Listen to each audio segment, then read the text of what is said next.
Le profit implique une responsabilité. Logique, non? Pourtant, dans la réalité, c'est loin d'être aussi simple. Les multinationales engrangent des milliards de bénéfices et pèsent plus lourd que certains États, mais ce pouvoir, elles l'utilisent souvent au détriment des êtres humains et de la planète. Aux quatre coins du globe, des travailleurs et travailleuses sont exploités, des écosystèmes sont détruits, des droits fondamentaux sont piétinés. Alors, je me demande quand même, jusqu'où peut-on aller au nom du profit ? La première initiative pour des multinationales responsables voulait lutter contre ces dérives. Elle a échoué de justesse en 2020, mais le combat continue. Depuis, une nouvelle initiative a été lancée. Pourquoi cette deuxième tentative est-elle nécessaire? Et qu'est-ce qu'elle propose concrètement? Je m'appelle Damian Vega et je vais essayer de répondre à ces questions avec Géraldine Viret de l'ONG Public Eye. Vous écoutez le podcast sur l'initiative pour des multinationales responsables, une série spéciale en 3 épisodes réalisés par Public Eye en collaboration avec Howden Productions. Les entreprises suisses qui font des dégâts à l'étranger doivent les réparer. Quand on exploite des enfants dans les mines ou dans les forêts de cacao, qu'on empoisonne des populations entières, ça va pas. Bien sûr que ça rapporte du fric, mais ça me dégoûte. Et puis la Suisse, il faut qu'elle s'y mette aussi, parce qu'il y a beaucoup de ces multinationales qui ont leur siège en Suisse. Et puis c'est juste pas normal qu'elles puissent casser toute la planète, puis voilà. Ce que changerait l'initiative, c'est qu'elle pousserait Nestlé à veiller d'autant plus près, à regarder sur le terrain ce qui se passe concrètement. Il s'agit du long terme de la crédibilité de la Suisse. Le devoir de justice me semble élémentaire et ce qui me frappe le plus aujourd'hui, c'est qu'on doit pratiquement se justifier de promouvoir l'honnêteté. Je crois qu'on a encore des meilleurs arguments que la dernière fois, donc je pense qu'on peut y arriver et on peut gagner cette fois. Des bénévoles, des journalistes, des hommes et des femmes politiques. Dans le premier épisode de ce podcast, on a entendu beaucoup d'arguments et de convictions. Plusieurs témoignages nous ont aussi montré pour qui tous ces gens s'engagent, pour les personnes touchées par des violations dans les pays producteurs. Mais je crois que ce serait aussi dans notre intérêt, ici, en Suisse, et que ça renforcera l'image de notre pays. Franchement, c'est mieux d'être connu pour son intégrité que pour des scandales, non? Je repense à Jurandir dos Santos, cet ouvrier agricole brésilien qui récolte le café. Il a dû travailler dans des conditions affreuses, proches de l'esclavage. Pour lui aussi, c'est clair que les géants comme Nestlé, qui achètent le café, doivent prendre leurs responsabilités.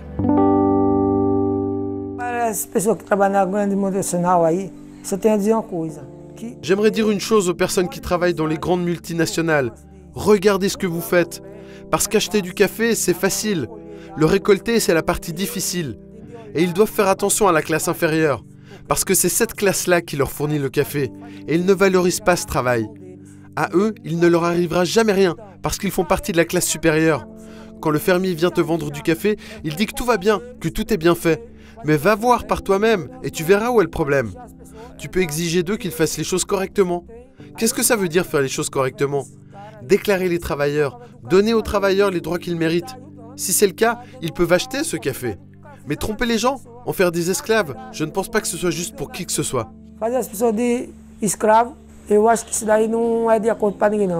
Et Jurandir n'est certainement pas le seul à penser ça.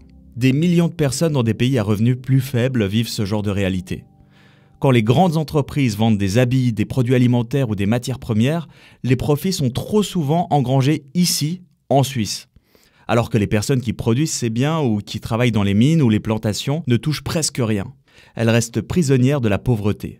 Mais si les profits peuvent traverser les frontières, pourquoi pas la responsabilité? C'est pour ça que se bat la coalition qui a lancé cette nouvelle initiative. Bon, maintenant que j'ai bien compris le but de ce texte, la prochaine question est évidente. Comment ça fonctionnerait? C'est ce que je vais demander à Géraldine Viret, la porte-parole de Public Eye. C'est l'une des ONG à l'origine de l'initiative. Je suis de retour dans son bureau, à Lausanne. Salut Géraldine.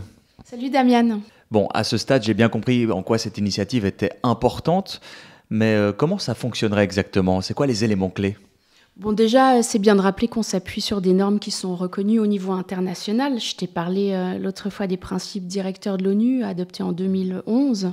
Et puis l'OCDE a aussi édicté des lignes directrices, donc rien d'extrême, rien de révolutionnaire. On demande juste la mise en œuvre de ces standards en Suisse d'une manière qui soit efficace. Le cœur de l'initiative, c'est ce fameux devoir de diligence. Qu'est-ce que ça veut dire? C'est cette obligation pour les entreprises d'analyser les risques, que présentent leurs activités, présentes sur leur chaîne de valeur, de prendre des mesures pour y remédier et puis de communiquer de manière transparente à la fois sur cette cartographie des risques et puis sur les mesures qui ont été prises. Ce devoir de diligence, c'est pas un processus que tu fais une fois, tu coches la case et puis c'est tout bon, t'es tranquille. C'est un processus continu qui doit faire partie intégrante, si tu veux bien, de la stratégie de l'entreprise. Et puis ensuite, la question suivante, c'est comment est-ce qu'on s'assure que ce soit fait et bien fait, disons. Donc là, il y a 2 éléments clés. Cette responsabilité civile dont on a beaucoup entendu parler. Il faut dire qu'avec l'initiative, elle est limitée.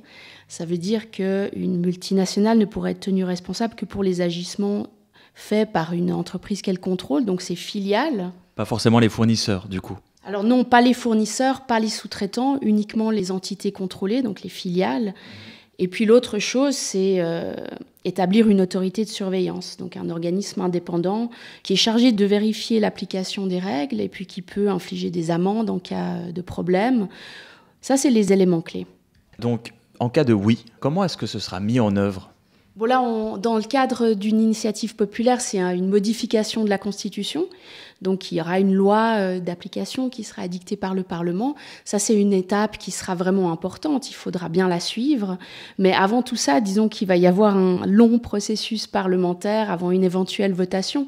Et moi, je me réjouis vraiment de voir comment le Conseil fédéral va se positionner, qu'est-ce qui va être mis sur la table au niveau du Parlement, et puis aussi comment les entreprises elles-mêmes vont s'impliquer dans ces débats. Et je me doute que vous-même, vous serez particulièrement mobilisé. Donc tu parlais de cette autorité de surveillance tout à l'heure, donc j'ai l'impression que c'est quelque chose qu'il n'y avait pas dans la première initiative. Donc il y a des choses qui ont changé entre la première et la deuxième. Oui, il y a eu des changements. Alors, je te parlais de cette autorité de surveillance et puis on a aussi intégré des objectifs climatiques, donc une obligation pour les grands groupes d'établir des plans de réduction de leurs émissions de CO2 parce qu'on voit bien en fait que maintenant la plupart des multinationales ont fait beaucoup d'annonces en matière de réduction, sortie du charbon, etc. Mais dans les faits, il n'y a rien de contraignant et ça manque méchamment de crédibilité. Et puis parfois, il y a des améliorations dans cette nouvelle initiative, mais il y a aussi eu des précisions. Par exemple, au niveau des PME, elles sont explicitement exclues de cette nouvelle mouture. Aujourd'hui, le champ d'application de la nouvelle initiative, c'est les entreprises qui emploient plus de 1000 personnes et qui ont un chiffre d'affaires annuel de plus de 450 000 francs. Et puis le texte prévoit aussi la possibilité de réglementer de manière indépendante par secteur pour des entreprises de taille intermédiaire qui présentent des risques vraiment particulièrement élevés. Et là, on pense au secteur des matières premières. Si tu regardes Zug ou Genève, il y a beaucoup de sociétés problématiques, très opaques. Alors, ce n'est pas des petites entreprises, ce n'est pas des grosses multinationales non plus. Il faut que les autorités aient la possibilité d'établir des règles sectorielles pour ce type de profil particulièrement à risque. À partir de 250 collaborateurs, collaboratrices, 40 millions de chiffres d'affaires, c'est les entreprises qui tombent sous l'obligation de la révision ordinaire, un peu technique. Et puis, on a aussi une plus grande souplesse maintenant dans la répartition de ce qu'on appelle le fardeau de la preuve. Donc, qui doit amener quels éléments pour documenter, pour prouver les cas de violation de droits humains ou les atteintes à l'environnement. D'accord, donc si je résume un peu, vous avez intégré les critiques principales des opposants et opposantes, et il y a même des améliorations, c'est ça ? C'est exactement ça. Donc, pour la suite de cet épisode, je pensais peut-être m'intéresser au milieu économique, évidemment aux arguments des opposants et opposantes, je sais que tu m'as dit qu'il fallait que je fasse ça. Est-ce que tu as un autre conseil ? Bon, pour moi, effectivement, il faut absolument que tu aies entendre des voix contre cette initiative. Je crois que les voix des milieux économiques, que ce soit pour ou contre, c'est vraiment très, très important. Et puis aussi, vraiment bien t'intéresser à quelle est la situation actuelle, parce qu'après le rejet de l'initiative, donc c'est le contre-projet indirect du Conseil fédéral qui est entré en vigueur, qu'est-ce que ça a changé ou pas ? C'est un point qui est vraiment important. D'accord, alors je me mets en route. Merci. Merci, Damian. À ce stade, une question me trotte toujours dans la tête. Si on vote de nouveau, pourquoi le résultat serait différent ? J'ai appris plein de choses en parlant avec Géraldine, Lisa Mazzone ou Dominique de Buman, mais j'ai aussi envie de discuter avec quelqu'un d'un peu plus neutre dans cette histoire. Je sais vers qui me tourner. Ce monsieur, en nœud papillon qu'on voyait très souvent à la télé, le politologue Claude Longchamp, ancien patron d'un institut de sondage bien connu. Pendant des années, c'était un peu le gourou des études d'opinion et des sondages politiques. Il analysait les enjeux et les résultats des votations. Claude Longchamp a pris sa retraite en 2017, mais il a tout de suite accepté de me rencontrer. On se voit dans un café, à Berne. Je commence par lui poser la question qui me brûle les lèvres. Est-ce que cette nouvelle initiative a une chance de passer? Le potentiel est là, ça c'est clair. Les buts de cette initiative ils sont probablement acceptés par la majorité du peuple. Les mesures proposées sont plus difficiles parce que nous avons en Suisse une certaine logique de dire oui, mais. Alors, je suis en principe d'accord avec les buts d'une initiative, mais je ne suis pas d'accord avec les mesures qui sont proposées. Ils sont trop extrêmes, ils sont trop à gauche, ils ont des conséquences, même pour le peuple suisse, des conséquences négatives. Alors là, je pense, là, il y a certainement des problèmes avec cette initiative. Et si elle arrive à une double majorité, alors ça sera certainement à cause des buts qui seront acceptés, mais si elle n'arrive pas à cette double majorité, c'est certainement à cause des mesures. J'imagine qu'une initiative qui revient sur la table 5 ans après un refus en votation, même si elle a été améliorée, c'est un scénario un peu compliqué. Mais à quel point ? Une deuxième proposition, il y a toujours le même problème. On va vous dire c'est pas démocratique, on a déjà voté là-dessus, vous n'acceptez pas le résultat d'une votation populaire, vous êtes contre la démocratie. Ça, c'est défavorable pour une initiative. Dans ce cas-là, vous pouvez dire, bon, il y aura, au moment qu'on va voter, il y aura peut-être 8 ans. Alors, c'est quand même une différence qui peut être, la situation a changé. Et puis, certainement, les initiants peuvent dire, nous avons fait une proposition qui va au-delà de ce qui est le statu quo en Suisse, mais qui est plus modéré que la première tentative. Alors nous avons essayé de faire une chose qui est plus acceptable. En Suisse, les associations économiques ont un poids considérable. Pourtant, en 2020, le comité d'initiative avait réussi à créer un vrai contrepoids. Et ça, c'était assez inédit en Suisse sur un sujet économique. À Berne, on parlait de Goliath contre Goliath, tellement la campagne était intense. Claude Longchamp le confirme. Si je regarde encore aujourd'hui les statistiques de l'intensité d'une campagne électorale, en tout cas, elle reste la deuxième des dernières 15 années. Alors, une chose exceptionnelle parce que d'abord, les grandes organisations étaient impliquées, les grandes organisations d'une part économiques et d'autre part de la société. Exceptionnel parce que les médias écrivaient, racontaient plus que jamais à l'époque là-dessus. Et finalement aussi une exception en ce qui concerne l'argent. Des deux côtés qui étaient impliqués dans cette initiative, ils étaient extraordinaires. Alors ça donne une certaine chose extraordinaire, exceptionnelle. Et puis c'est certainement ça qui comptait. Je suis aussi curieux de savoir ce qui a été pour Claude Longchamp l'élément le plus marquant de cette campagne. Je ne dois pas réfléchir longtemps, ce sont les drapeaux. Les drapeaux en couleur, les drapeaux qui étaient proposés déjà à l'avance de la votation. On se demandait, mais qu'est-ce que c'est ça? Il y a mon voisin, il y a le paysan, il y a dans le balcon, dans mon quartier. Mais c'est une nouveauté. Alors ça, c'était certainement la chose la plus impressionnante, la chose qui nous a impressionnés pendant cette campagne. Elle a même tellement impressionné qu'elle était copiée après par d'autres initiatives du camp plutôt écologique, mais aussi même des paysans ont commencé avec cette sorte de communication politique qui était très nouveau pour la Suisse. Nouveau parce que c'est une communication qui nous dit c'est le quotidien qui compte. Ce n'est pas les grands budgets des organisations de l'économie ou des syndicats qui comptent. C'est moi qui compte. Moi, je suis le communicateur. Et puis, vous avez la possibilité de devenir, dans une chose qui vous intéresse, actif dans la politique, dans une campagne. Et puis, c'est ça qui a certainement changé. C'était une nouveauté et puis qui a fait quand même un souvenir à cette initiative qui reste unique. Je crois qu'on peut effectivement dire qu'on a assisté à une forme de démocratisation du débat politique. Moi, ça me parle. Parce qu'au fond, on peut tous et toutes contribuer à faire avancer les choses, même si c'est juste en accrochant un drapeau orange sur son balcon ou sur la clôture de son jardin. Mais ça fait pas tout, c'est clair. Il faut aussi des arguments solides et convaincants. Vous écoutez un épisode spécial de Mon œil, le podcast engagé de Public Eye qui regarde là où les multinationales voudraient qu'on détourne leur regard. Si vous voulez en savoir plus et soutenir notre travail, abonnez-vous.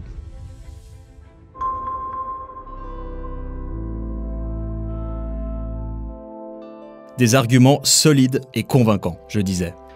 Et là, je me demande, est-ce que ces arguments viennent aussi des milieux économiques ? Est-ce qu'il y a des entreprises qui disent publiquement « Oui, il faut une responsabilité renforcée pour les multinationales avec une responsabilité civile, y compris pour une autre entreprise ». Donc des entreprises qui ne veulent pas seulement se soumettre à des contrôles sur une base volontaire, mais qui sont aussi prêtes à assumer les conséquences en cas d'abus. Au niveau européen, certains grands groupes comme le confiseur Ferrero ou le géant agroalimentaire Nestlé ont pris position en ce sens. Mais à ce stade, Nestlé ne s'est pas engagé en Suisse en faveur d'un renforcement de la responsabilité des multinationales. Si on regarde juste chez nous, on voit que plusieurs petites ou moyennes entreprises, des PME comme on dit, se mobilisent vraiment sur ces questions. Plusieurs patrons d'entreprises font d'ailleurs partie du comité d'initiative.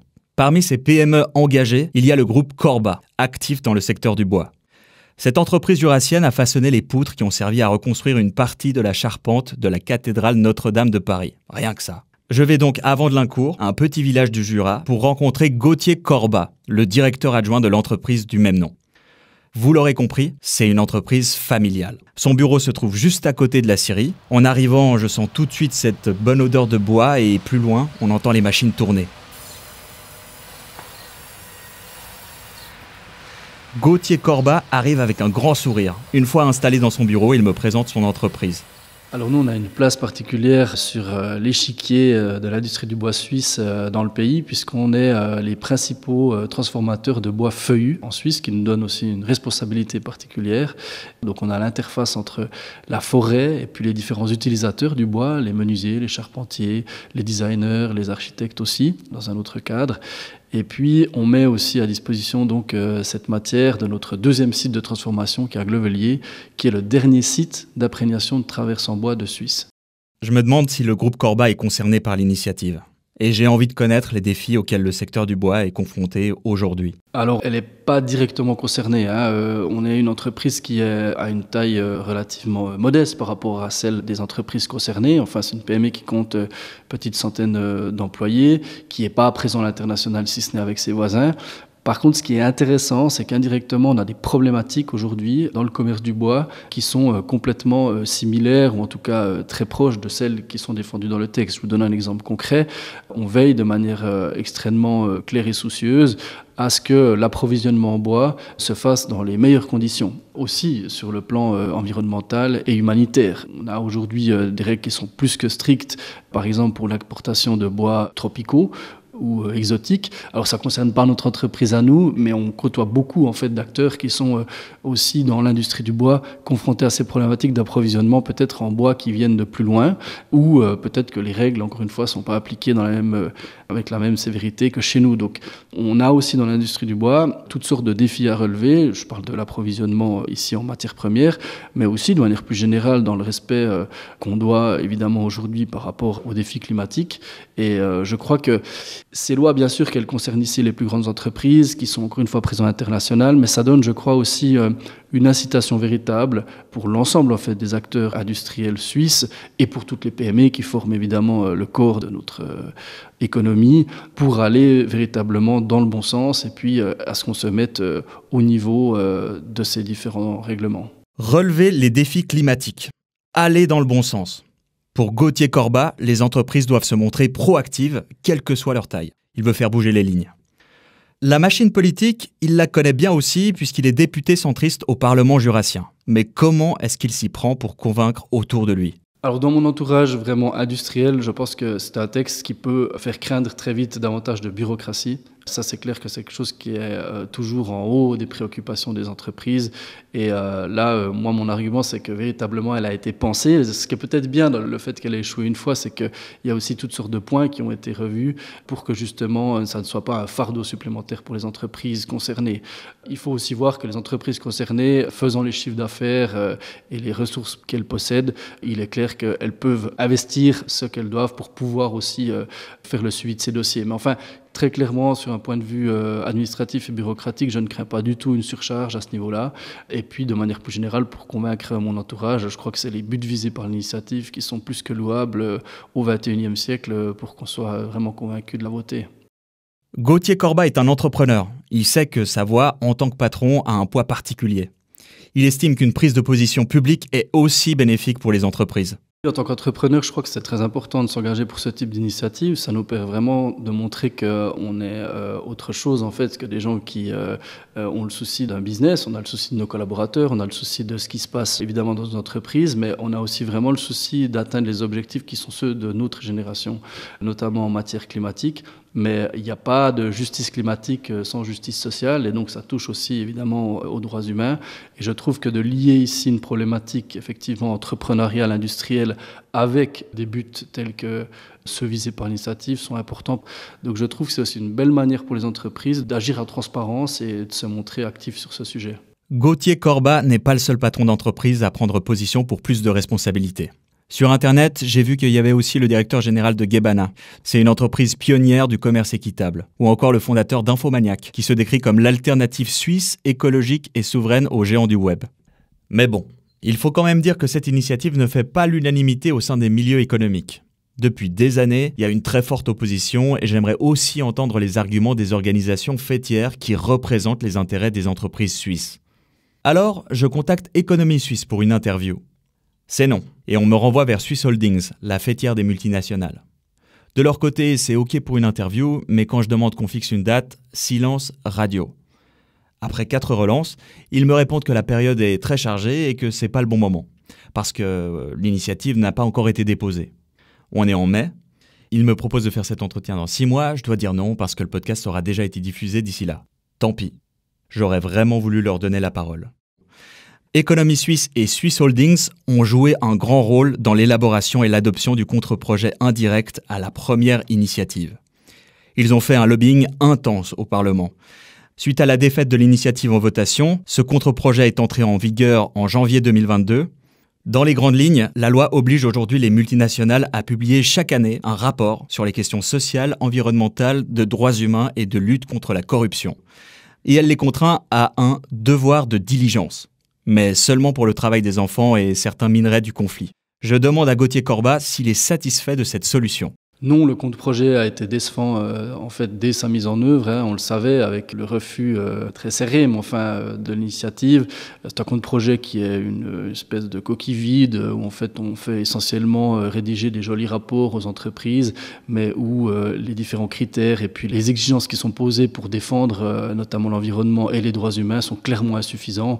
Et c'est ça aujourd'hui qui a amené le comité d'initiative et les gens, on le voit avec le succès aussi de la récolte de signatures, à aller de l'avant avec une nouvelle proposition de base légale. Donc c'est un contre-projet qui est resté bien en deçà des attentes. Je me dis alors que s'il y a eu ce contre-projet, c'est surtout parce que les opposants ont eu peur que l'initiative soit acceptée si aucune alternative n'était proposée à la population. En soi, c'était assez malin, faire un pas en introduisant une obligation de reporting, tout en évitant qu'une responsabilité civile soit inscrite dans la loi. Le politologue Claude Longchamp trouve que mon interprétation n'est pas très éloignée de la réalité. Oui, c'était typiquement suisse. Finalement, on a fait, je ne dirais pas une chose alibi, mais une chose minimale. Minimale, pourquoi? Parce qu'aujourd'hui, on reçoit des informations. Aujourd'hui, on reçoit une perspective. Qu'est-ce que font ces entreprises internationales? Nous le savons, mais il n'y a pas de conséquences, ou presque pas de conséquences. Et le savoir, ça c'est une chose, et puis des mesures, ça c'est une autre chose. Aujourd'hui, les buts de l'initiative ne sont donc pas atteints parce qu'il n'y a pas de mécanisme de mise en œuvre efficace. Ou, pour le dire plus simplement, il n'y a aucune conséquence si les entreprises ne font pas ce qu'il faut. Pourtant, une majorité de la population voulait qu'une responsabilité civile soit ancrée dans la loi. Mais l'initiative a échoué à la majorité des cantons. Pour Claude Longchamp, cette question de la responsabilité civile sera au cœur de la campagne à venir. Je me pencherai plus tard sur la position du centre de l'échiquier politique. Mais c'est déjà clair que les critiques sur le manque d'efficacité des mesures actuelles joueront un rôle central dans les débats. Et aussi le fait que certaines voix, au sein des milieux économiques, demandent une responsabilité plus stricte pour les multinationales. Bon, j'ai déjà bien avancé dans la to-do list que Géraldine m'a donnée la dernière fois qu'on s'est vu. Mais il reste un point important. Parler avec quelqu'un qui est contre l'initiative. Pour ça, je m'aventure dans la gueule du loup, au cœur du canton de Zug, où de nombreuses sociétés actives dans les matières premières ont leur siège. À Zug, je ne suis pas reçu par n'importe qui. Le directeur des finances du canton de Zug en personne, Heinz Steinler, a accepté un entretien dans le cadre de ce podcast, tout en sachant qu'il était réalisé par Public Eye. Ça mérite d'être souligné. Le conseiller d'État UDC aurait très bien pu, comme d'autres avant lui, décliner poliment ma demande pour un motif ou un autre. Mais il ne l'a pas fait. Alors, sans trop de détours, je lui demande ce qu'il pense de cette responsabilité civile, considérée comme une évidence par les initiantes et les initiants. Bon,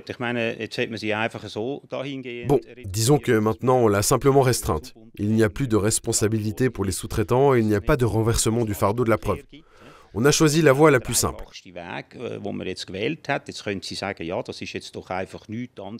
Maintenant, vous pouvez dire, mais au fond, ce n'est rien d'autre qu'un standard, ça devrait être mis en œuvre.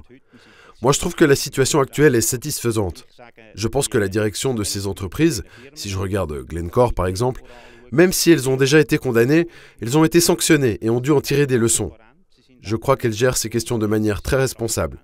Elles sont devenues plus transparentes, y compris au niveau de la communication, et elles ouvrent plus leur livre de compte. Donc je pense que des leçons ont été tirées et je trouve que c'est un bon pas en avant.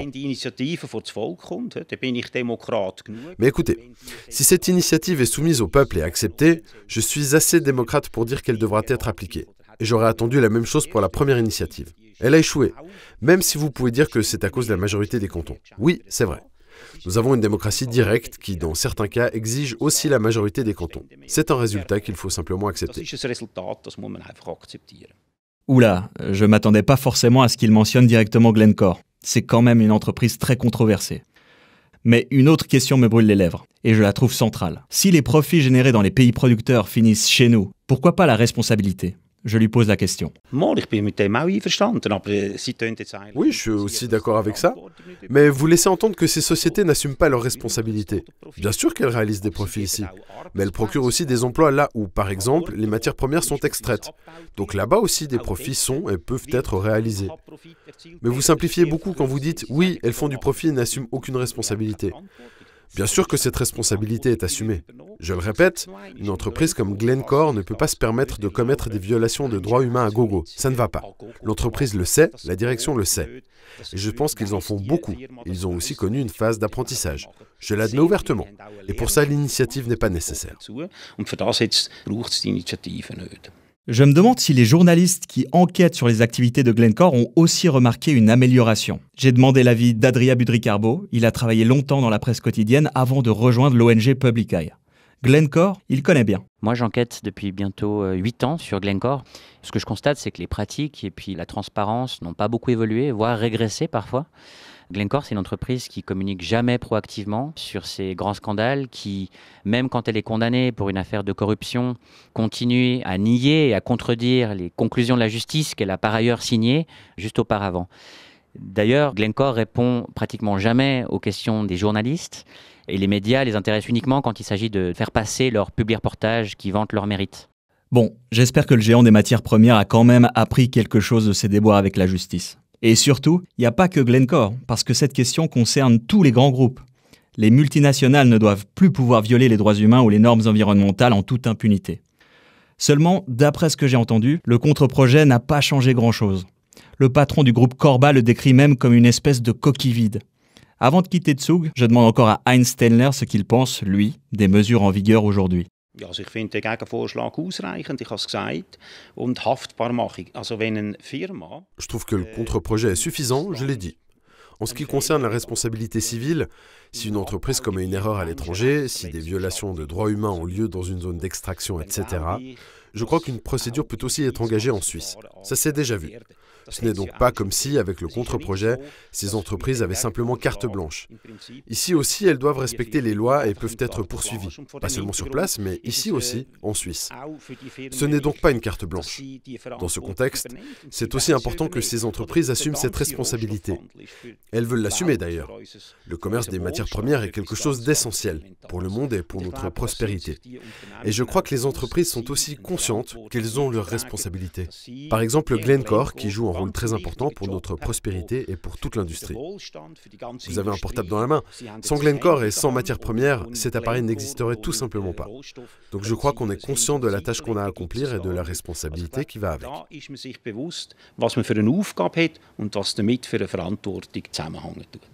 C'est vrai, les matières premières sont essentielles au fonctionnement de notre société. Mais est-ce qu'il faut en extraire et en utiliser autant ? C'est une vaste question. Et je me demande quand même à quel point les populations dans les pays producteurs en profitent vraiment. J'ai posé la question à Adria de Public Eye. Il est allé enquêter plusieurs fois dans des régions minières. Alors c'est vrai, sur les grandes mines industrielles, on a besoin de beaucoup d'employés. Donc il y a une partie qui vient de la main-d'œuvre locale. Mais on va aussi importer, surtout pour les postes les plus qualifiés, des ingénieurs canadiens, des mineurs colombiens. Et finalement, une bonne partie de la population sera exclue de ce marché. Ensuite, par rapport aux impôts, oui, ils sont parfois payés sur place, mais en majorité quand même, ces profits du point de vue comptable, ils sont exportés vers la Suisse, où ils ne sont pratiquement pas taxés, en particulier à Zug pour le cas de Glencore. Et donc, c'est tout ceci d'hôpitaux, de cliniques construites en moins dans ces pays.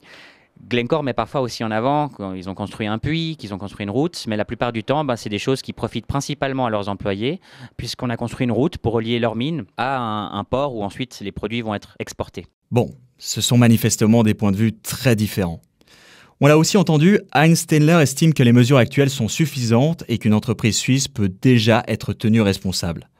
Qu'est-ce qu'en pense Lisa Mazzone, la présidente des Verts et des Vertes ? C'est faux, malheureusement les moyens sont pas présents et pas suffisants. On a aussi dans les pays concernés souvent des situations de corruption qui empêchent l'État de prendre les mesures conséquentes et de protéger sa propre population. D'ailleurs, ces situations de corruption ont été encore montrées dernièrement avec une condamnation d'une entreprise suisse par les tribunaux suisses. Parce que sur la corruption, on a quelques moyens d'intervenir. Donc c'est faux qu'il y ait des moyens d'agir. Il faut bien se rendre compte que dans certains pays, ces entreprises sont tellement importantes. Par exemple, l'État est endetté auprès des entreprises à un tel niveau que, pour finir, les entreprises sont presque au-dessus de l'État. Si vous mettez ça plus la corruption, dans les pays concernés, on a vraiment des situations où la population concernée n'est pas en situation de pouvoir se défendre et malheureusement n'est pas défendue par son propre gouvernement. Lisa Mazzone en est convaincue. Il faut des règles claires et une autorité de surveillance pour vérifier qu'elles soient bien appliquées. Un peu comme la FINMA, le gendarme des banques, mais en mieux. Parce que miser uniquement sur l'autorégulation, sur les mesures volontaires prises par les entreprises, ça n'a pas trop l'air de marcher. Pour que ces normes soient appliquées, il ne suffit pas juste de les déclamer, il faut qu'il y ait des conséquences. Donc, il faut qu'il y ait une possibilité non seulement de faire des contrôles, mais aussi qu'il y ait des sanctions. Et c'est ce que va apporter cet organisme de surveillance. Et on s'est basé sur les normes de l'Union européenne, donc c'est une mise à niveau par rapport à l'Union européenne. Et comment fonctionnerait cette autorité de surveillance ? Ce qui est clair, c'est qu'elle va agir par sondage, elle va prendre certaines entreprises, elle va regarder leurs rapports, analyser le devoir de diligence. Est-ce que ces entreprises ont vraiment non seulement regardé là où il y avait des risques de violation des droits humains, mais est-ce qu'elles ont pris des mesures pour l'empêcher ? Et en fonction des résultats, elle pourra du coup intervenir. Je pense ça aussi dans le sens des entreprises que cette instance existe. Parce que cette instance, elle donne une possibilité du coup de corriger le tir. On voit en Allemagne que ça va dans la direction aussi d'une amélioration en amont. Parce qu'ensuite, si ces normes ne sont pas respectées, les personnes lésées peuvent avoir une réparation civile. Et donc, ça permettrait aussi d'éviter d'arriver à la réparation civile.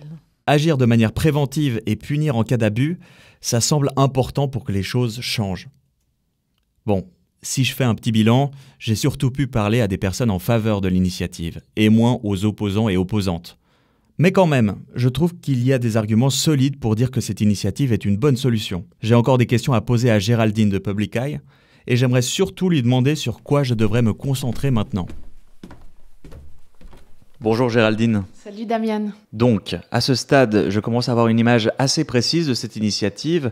J'ai rencontré pas mal de monde aussi. Gauthier Corbat, entrepreneur, Claude Longchamp, politologue, Heinz Steinler, directeur des finances du canton de Zug, et également Lisa Mazzone, présidente des Verts et des Vertes. Donc il y a eu des arguments pour, mais il y a aussi eu des arguments contre. Toi, tu en penses quoi ? Je crois qu'on ne peut pas dire que la situation actuelle, elle soit satisfaisante. Les mesures qui sont en vigueur sont vraiment trop faibles. En gros, on contraint les multinationales à faire ce qu'elles font déjà depuis longtemps, publier des rapports flatteurs. Si une entreprise publie de fausses informations, elle risque une légère amende. Mais si elle omet certains éléments, disons, délicats, il n'y aura pratiquement aucune conséquence. Et je crois que certaines boîtes ne s'en privent pas. Et puis le devoir de diligence, il est vraiment hyper restreint. Il porte uniquement sur le travail des enfants et certains minerais du conflit. Alors je te donne un exemple, il n'y a pas le cobalt, alors que les enjeux humains et environnementaux autour de cette ressource, ils sont vraiment énormes. Et puis qu'on a des entreprises chez nous qui jouent un rôle clé dans ce secteur, Glencore en tête de liste. On entend aussi beaucoup que le système actuel, il est très compliqué, par exemple pour le travail des enfants. Rien que pour savoir si une entreprise est concernée ou pas par ce devoir de diligence, il faut passer par beaucoup d'étapes. Et je crois que ça, ce sont tous des éléments qui ne plaident pas en faveur du système actuel. Pendant la première votation, Dominique de Buman disait souvent que ce contre-projet, c'était un animal édenté. Et moi, je me souviens, je l'entendais à la radio ou je le voyais à la télé dire ça et ça me faisait toujours sourire. Mais cette image-là, elle est vraiment juste. Un animal édenté, ça fait peur à personne, ça mord pas. Et c'est ça la situation aujourd'hui. Et on a derrière nous des décennies de responsabilité sociale d'entreprise, des belles déclarations, des codes de conduite, rien de contraignant, et on voit bien que ça fonctionne pas. Donc je pense que maintenant, il faut avancer. Ok, j'ai bien compris. Les mesures en vigueur aujourd'hui sont insuffisantes à tes yeux et aux yeux du comité d'initiative. Jusque-là, j'ai exploré un peu le contexte politique, les enjeux économiques, les arguments pour et aussi les arguments contre. Je vais quand même faire un 3e épisode. À ton avis, qu'est-ce qui me manque encore ? Qu'est-ce que je devrais creuser davantage ? Bon, pour moi, c'est le bon moment maintenant de se projeter un peu. Si on va en votation, quel sera l'électorat clé à convaincre absolument ? Quelles seront les régions ou les cantons où ça risque d'être très serré, où il faut faire pencher la balance du côté du oui ? En résumé, comment on fait pour gagner ? Et puis, il faut vraiment que tu te penches sur la situation aussi au niveau de l'Union européenne. C'est hyper intéressant et hyper important. Parfait, c'est une bonne to-do list, le contexte européen et la stratégie politique à mettre en place. À bientôt. À bientôt, Damian. Ok, j'ai encore pas mal de travail devant moi. Je vais déjà me concentrer sur les facteurs qui pourraient être déterminants si on vote de nouveau. Mais ça, ce sera dans le 3e épisode de ce podcast sur l'initiative pour des multinationales responsables. À bientôt. C'était le 2e épisode de cette série spéciale du podcast Mon Œil, réalisé par Public Eye en collaboration avec Howden Productions. Il reste encore un épisode pour tout savoir sur l'initiative pour des multinationales responsables. Et bien sûr, n'hésitez pas à vous abonner à Mon Œil, le podcast engagé de Public Eye qui regarde là où les multinationales voudraient qu'on détourne leur regard. Il est publié 2 fois par mois en format audio et vidéo. Au micro, des expertes, des militants, des journalistes qui parlent du rôle de la Suisse et de ses entreprises, au-delà des beaux discours.